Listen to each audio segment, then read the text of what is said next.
The Invisible Man, directed by Lee Winnell, the director of Upgrade, follows a woman trapped in a toxic and violent relationship with a scientist. Cecilia, played by Elizabeth Moss, eventually escapes the grasp of her abusive boyfriend and tries to start over elsewhere, but soon gets word her violent ex has died from an apparent suicide. After his death, Cecilia begins experiencing some strange occurrences, making her believe that he's found a way, her ex, to turn himself invisible. As Cecilia attempts to put a stop to this, she has to convince those around her that she's first telling the truth. Alright, so it seems as if I was in the minority in thinking that The Invisible Man wouldn't be all that good. For me, the trailers never quite worked for me, but it seems like for a lot of people, especially based on the box office results, that the trailers were appealing to them.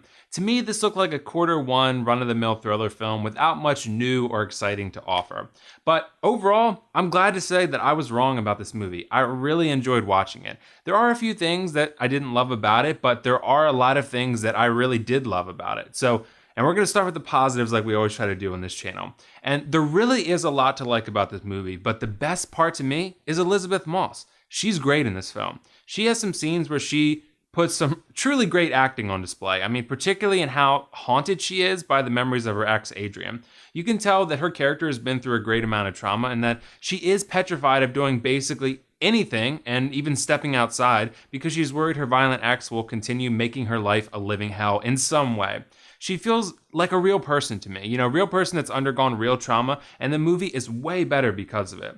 Her performance and character help the movie feel more grounded because her PTSD and emotional distress feels like it is rooted in reality. When things start appearing as if they're stepping outside of our known reality, like invisibility, things like that, her performance helps level things out so the movie still feels like it's got, that foothold in something less abstract and more real.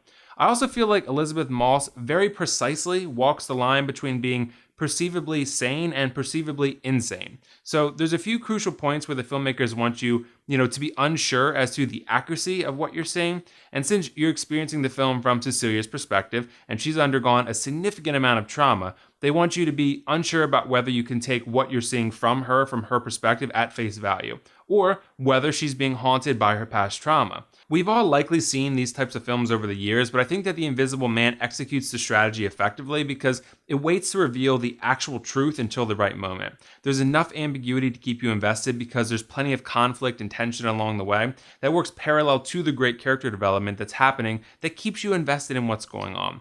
There's also another actor who I want to highlight here, and that's Aldous Hodge. He plays a cop who Cecilia is living with to get back on her feet, and he's great with what he's given. He plays a character that's very likable, very kind-hearted, and very funny, and one that ultimately adds a lot of value in this supporting role. James and Cecilia's friendship adds some humor and some levity to the film when it calls for it, but as time goes on, James does become a bit more suspicious of her, which creates an interesting dynamic in that house. But the film does a great job playing on that and other things in the ways it builds tension. Speaking of tension, I think The Invisible Man is a very unsettling film because it works in the same way a film kind of like Don't Breathe does. It really plays on the visual aspect of horror and how we rely on our sight to make sense of our surroundings, including our threats. So when you take that away, we feel helpless. Like our characters are, feeling helpless with very little recourse to defend themselves because they can't see what's going on. What The Invisible Man does well is how it surprises you. Considering the main threat is invisible, there's no telling when something terrible is about to happen. That helps put you on the edge of your seat because you're always just waiting for the next catastrophe to strike at any moment, unbeknownst to all the key players. And I think this is the strength that's only strengthened that much further in the way the film is shot. I mean, there's a lot of empty space in the shots because they want you to feel like the Invisible Man is possibly filling the frame. You just don't know. The audience and the characters never know. He could be there, he could not be, but that uncertainty creates uneasiness and it's very effective at that.